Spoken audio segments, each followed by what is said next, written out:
कर्नाटका में मचा है शेरों का हाहाकार। शेरों ने रिजर्व के अंदर 3 लोगों की मौत का कारण बने, 3 लोगों की जान ले ली शेरों ने। और इसके अलावा इसके बाद कर्नाटक सरकार ने बहुत जल्दी और फैसला लिया है कि कर्नाटक गवर्नमेंट ने सस्पेंड कर दिए हैं सारी safari operations in Bandipur and Nagarhole tiger reserves, क्योंकि 3 घातक टाइगर अटैक्स हुए थे।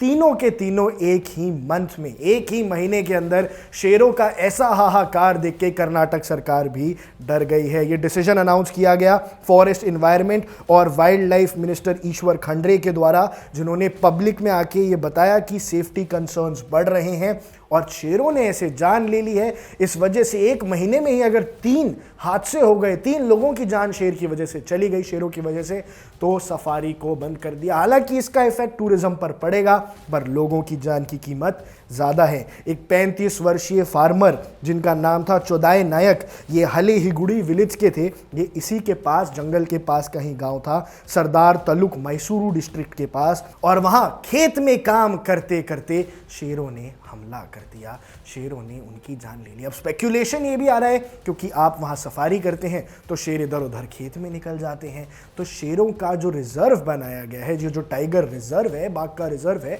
इसकी जिम्मेदारी क्या सही से नहीं निभाई जा रही है। क्योंकि ऐसे केसेस इधर उधर से तो नहीं आते, गिर के जंगलों से ऐसी रिपोर्ट्स नहीं आती, जिम कॉर्बेट से ऐसी रिपोर्ट्स नहीं आती। तो यहाँ पे ऐसा क्या हुआ? ये तीसरा फेटल अटैक था 30 दिन के अंदर अंदर, और इसने सेफ्टी कंसर्न्स को लेकर काफी सवाल खड़े कर दिए हैं। इससे पहले जो 2 जाने गई वो भी लोकल विलेजर्स की थी, जो फॉरेस्ट के पास रहते थे, फॉरेस्ट के आसपास खेती बाड़ी करके अपना जीवन व्यतीत करते थे।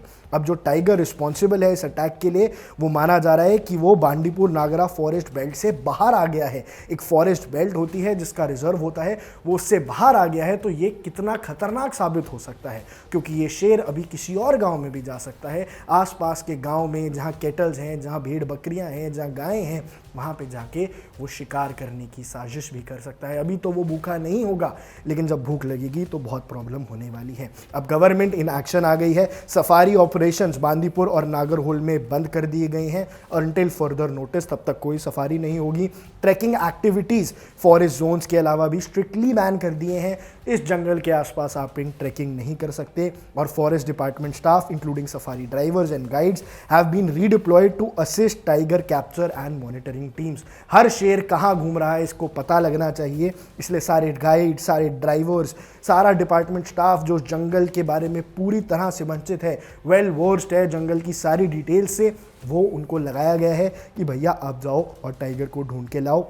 इसके अलावा जो रेस्क्यू एंड ट्रैकिंग ऑपरेशंस है उनको इंटेंसिफाई कर दिया है और कन्फ्लिक्ट का सॉल्व करने की कोशिश है। एक जो शेर बाहर आ गया है उसको भी पकड़ के वापस लाने की सारी कोशिश चल रही है। अब ये हो क्यों रहा है? क्योंकि जो बांदीपुर के जो टाइगर्स का नंबर है वो 1972 में सिर्फ 12 रह गए थे, अब लेकिन 150 बाघ वहाँ हैं। तो 12 से 150 वैसे तो ये अच्छी बात है, पर जंगल का साइज उतना नहीं बड़ा है। एक छोटे से जंगल में 150 शेर होंगे तो प्रॉब्लम तो होगी ही। और इस इम्बैलेंस की वजह से जो टाइगर्स है वो ह्यूमन सेटलमेंट्स के पास आ रहे हैं और एग्रीकल्चरल लैंड्स पे जा रहे हैं, क्योंकि शेर को भूख लगेगी तो भैया वो जाएगा और आदमियों के पास जाए, उसके ऊपर आपका कंट्रोल नहीं है। इसी की वजह से जो फॉरेस्ट के कॉरिडोर्स हैं वो श्रिंक हो गए हैं, आसपास इंक्रोचमेंट्स हो गई हैं, कुछ कुछ बन रहा है, और इसीलिए जो शेर है उनकी लाइफस्टाइल, उनकी टेरिटरी पर फर्क पड़ रहा है।